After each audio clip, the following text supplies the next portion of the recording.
Search एक्चुअलमा सबैलाई स्वागत छ। आज हामी बेन्जामिन ग्राहमको मास्टरपिस द इन्टेलिजेन्ट इन्भेस्टरको हाम्रो सिरिजको पार्ट 11मा आइपुगेका छौं र आज हामी कुरा गर्दैछौं सामान्य लगानीकर्ताका लागि सिक्युरिटी विश्लेषणको बारेमा। यो च्याप्टरले हामी जस्ता साधारण मानिसहरूका लागि सिक्युरिटी विश्लेषणको त्यो जटिल दुनियाँलाई एकदमै सरल बनाउने कोसिस गर्छ। ल सुरु गरौँ सबैभन्दा ठूलो प्रश्नबाट, जसले सायद हामी सबैलाई लगानीतर्फ तान्छ। के सफल लगानीको रहस्य भनेको भविष्य बताउन सक्नु हो? यो एउटा एकदमै लोभलाग्दो आइडिया हो, हैन त? धेरैलाई लाग्छ कि भोलि बजार कता जान्छ भनेर थाहा पाउनु नै धनी बन्ने चाबी हो। तर के साँच्चै त्यस्तै हो त? भविष्यवाणीको आकर्षण साँच्चै शक्तिशाली हुन्छ, होइन र? हामी सबै जान्न चाहन्छौँ भोलि के हुन्छ, खास गरी जब हाम्रो मेहनतको पैसा दाउमा लागेको हुन्छ। अनि यही माग पूरा गर्न बजारमा एक्सपर्टहरू, एनालिस्टहरू अनि कहिलेकाहीँ त ज्योतिषीहरू पनि लाइन लागेर बसेका हुन्छन्। सबैले आफ्नो क्रिस्टल बलमा हेरेर बजारको भविष्य बताउने दावी गर्छन्। ग्राहमलाई यो मानवीय कमजोरीबारे राम्रैसँग थाहा थियो। उहाँले भन्नुहुन्थ्यो, भविष्य जान्ने इच्छा हुनु त स्वाभाविक हो, तर यही भविष्यवाणीमा भर पर्नु नै लगानीको सबैभन्दा ठूलो पासो हो। यो एउटा यस्तो जाल हो जहाँ एक बुद्धिमान लगानीकर्ता कहिले पनि फस्नु हुँदैन। त्यसो भए यदि भविष्यवाणीको बाटो गलत हो भने सही बाटो चाहिँ कुन हो त? यहाँनेर ग्राहमले लगानीकर्तालाई दुईवटा बिल्कुलै फरक बाटो देखाउनुहुन्छ। यो भनेको भविष्यलाई हेर्ने दुईवटा एकदमै फरक तरिकाहरू बीचको एउटा महत्त्वपूर्ण भिन्नता हो। एकातिर हेर्ने हो भने हामीसँग भविष्यवाणी दृष्टिकोण छ, जसले भविष्यको नाफा र ग्रोथको सपना देख्छ। यो बाटोमा हिँड्ने मान्छे एक भविष्यवक्ता बन्न खोजिरहेको हुन्छ। अनि अर्कोतिर छ सुरक्षात्मक दृष्टिकोण, जुन चाहिँ कम्पनीको आजको मूल्य, यसको ठोस तथ्याङ्क र वास्तविकतामा आधारित हुन्छ। यो बाटोमा हिँड्ने मान्छे एक बिजनेस एनालिस्ट हो, ज्योतिषी होइन। ग्राहमका लागि साँचो लगानी सफलता भनेको भविष्यको सही अनुमान लगाउनुमा होइन, बरु त्यो अज्ञात भविष्यको आँधी बेहरीबाट आफूलाई जोगाउनुमा छ।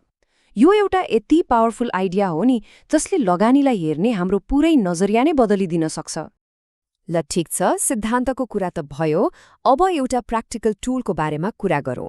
ग्राहमले हामीलाई भविष्य बताउने कुनै जादुई गोला दिनुहुन्न, तर वर्तमान मूल्य नाप्ने एउटा डिसिप्लिन्ड यार्डस्टिक अर्थात् मापदण्ड दिनुहुन्छ।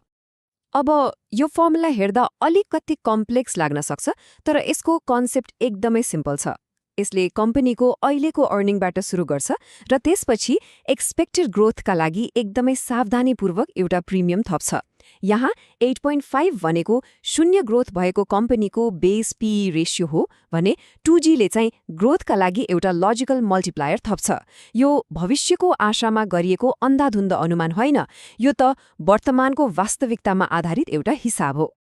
अनि यो फर्मुलाको सबैभन्दा राम्रो कुरा के हो थाहा छ? यसको मुख्य कामै हामीलाई भविष्यको बारेमा कुनै राम्रो कथा वा हल्लाको भरमा परेर धेरै पैसा तिर्नबाट रोक्नु हो।